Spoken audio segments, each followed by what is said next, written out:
When I talk about archetypes, normally I'll do this in a little bit more depth during an in-person retreat as a much deeper topic. For our purposes here, I'll just say a couple things. The first is that you can think of archetype when I use it as just another word for pattern or symbol. And the way to think about an archetype is it is this form, pure pattern, without substance, just pure pattern. And when it manifests, right, when the stamp stamps the ink onto the world, which is paper, right? So the real world is paper. The stamp comes in and stamps the pattern on the paper. When it stamps across multiple realms all at once, right? And things that seem like coincidences, right? When your outer masculine reflects your inner masculine, there's a third part of the triangle, which is the masculine, right? That stamps outer and inner at the same time. Right? So here, this is a horrible drawing. I apologize. So imagine these are the Hawaiian Islands. Okay. So you've got like Big Island, Hawaii, and then Oahu, and then Maui, blah, blah, blah. I'm probably getting the order wrong. And the reality of the Hawaiian Islands is that they look like this progression, right? And if you think about the old Hawaiian myths, they'll say things like, oh, this island birthed this island birthed this island, or, either in like this direction or this, I forgot what direction. But basically these islands look the same. They look like they're related. They have the same flora and fauna.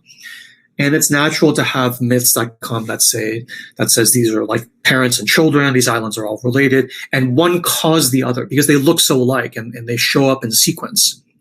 So it's natural. So if I show up first and then my daughter shows up second, you can say, oh, I caused my daughter. I'm like, gave birth to I sort of, with her mom, I like gave birth to my daughter. So it's perfectly reasonable.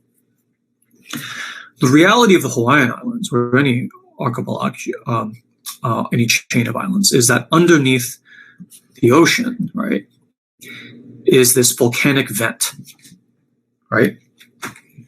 And the volcanic vent is constantly, over millions of years, spewing all of this like lava, magma, et cetera, et cetera. And this is the thing that over time builds up an island. And what's happening here is that there's a tectonic plate that's floating above like the lake of magma or whatever, under the Earth's surface. And the plate is moving in, let me see if I can get this right, in this direction. Okay. So several million years ago, this vent was underneath here and calved and birthed this island. But the plate kept moving. And as the plate moved, it kept spewing, and then spewed this one next, and then this island next, and this island next, and this island next. Okay. It's still too causal to be like technically the definition of an archetype, but it's how I try to sort of explain this sometimes. So it seems like there is causality in this direction. Okay.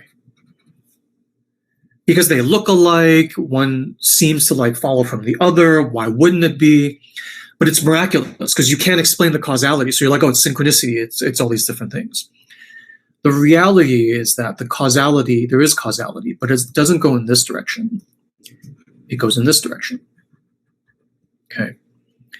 And then it goes in this direction. So that there is a thing that is common to both of these, but it's not direct in the physical. It is through the realm of archetype. So this is the relationship here. Sorry for my chicken scratch. And this then is the archetype. What is an archetype? I can give you an example. So let's say motherhood. Motherhood is an archetype. You look at a mother and her two kids. You look at a kitten and a cat and her two kittens. You look at a cockroach and like the army of little baby cockroaches behind her, right? There's nothing in common between the cockroach, the kitten, and the human mother. Nothing other than the pattern. right? You see the pattern, you think motherhood. You've never actually seen motherhood. You've seen imprints of the pattern of motherhood on the kitten, on the human, on the cockroach. But you've never seen the actual pattern of mother itself. It is an archetype. It is invisible. It lives in this other world. It's basically, this event is motherhood. Another kind of more hardcore technical example is the number 3. So you've never seen the number 3. You've seen 3 islands. You've seen the squiggle here that we all agree is the number 3. You've seen 3 dots, right? But the actual archetype of 3 is invisible. There is no form. There is this thing called the pattern 3 that if you stamp it with apples, you'll get 3 apples. If you stamp it with oranges, you'll get 3 oranges, but you'll never see 3 itself. Okay, the squiggle is just a squiggle. When I say 3, it's just a sound. It's not actually 3. And so, and you can say, well, that's just a trick of thought or whatever. Yeah, but the pattern 3 is as real as it gets. If we removed 3 from our reality, everything would fall apart. Like planets would fly off their axes, right? I would dissolve into goo if the pattern 3 didn't exist. Same for any of the natural whole numbers, right? Okay, so that's the general idea. And the whole overall grand arc of your life can also follow an archetype, like a lifelong meta archetype, right? Each moment, like when you're having coffee with a friend, the nature of that conversation can follow an archetype. I'm your mentor, you're my mentee, we're siblings and we're fighting, we're lovers and we're holding hands, are different archetypes, right? That can govern and characterize the coffee meeting. But also, there can be archetypes that govern the entire arc and nature and feeling of a person's life. As an example, right? And using archetype and relying on that as a way to kind of attempt to discern what the pattern is and then navigate within it and even beyond it is one of the ways we zero in on the pattern. Like when we do the Bliss program, right? We look to clues as to what the archetype is in order to zero in on what your actual bliss flow is. What is the meaning and purpose of your life? That's one of the reasons, the Bliss program is like, 12 weeks long, because we're like coming at it from like different angles of the MRI kind of cameras, trying to get a clean read. And another sort of intriguing question overall is, let's just take the lifelong level to make things simple. Can you actually change your archetype? Right? Can you change your archetype? And do you have any say in the nature of that transformation? This is a powerful, delicious question. And someday, eventually, when I teach I guess you could call it a manifestation program, this will be the central question of that, right?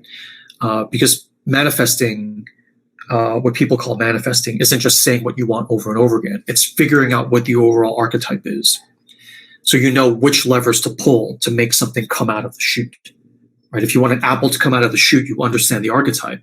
And in your archetype, hitting this button will make the apple come out. But in my archetype, it's different. I need to pull this lever and like dance 3 times to make the apple come out because it's a different pattern, and that's okay. So anyway, the short answer to can you change your archetypal pattern?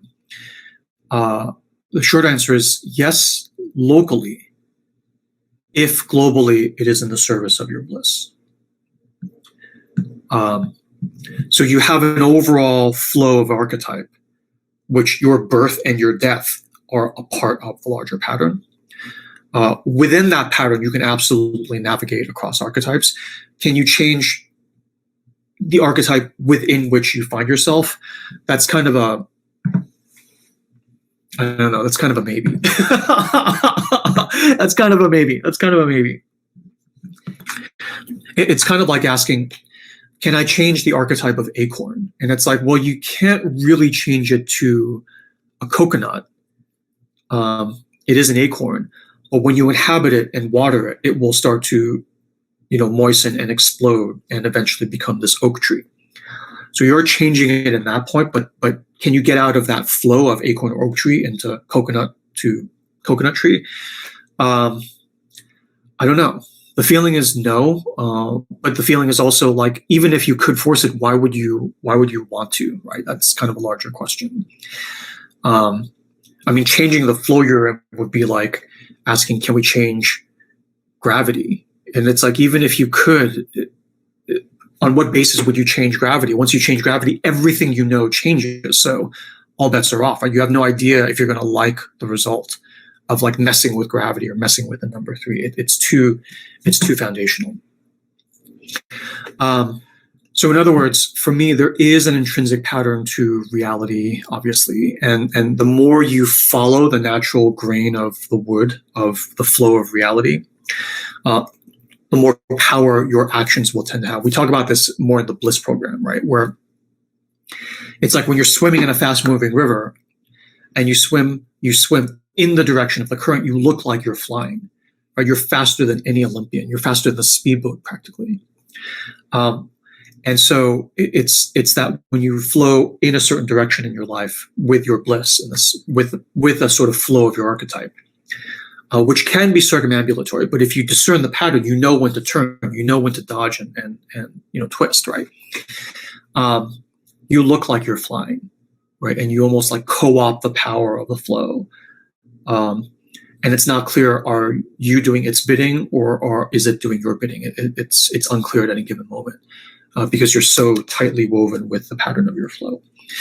That's bliss, right? That's bliss.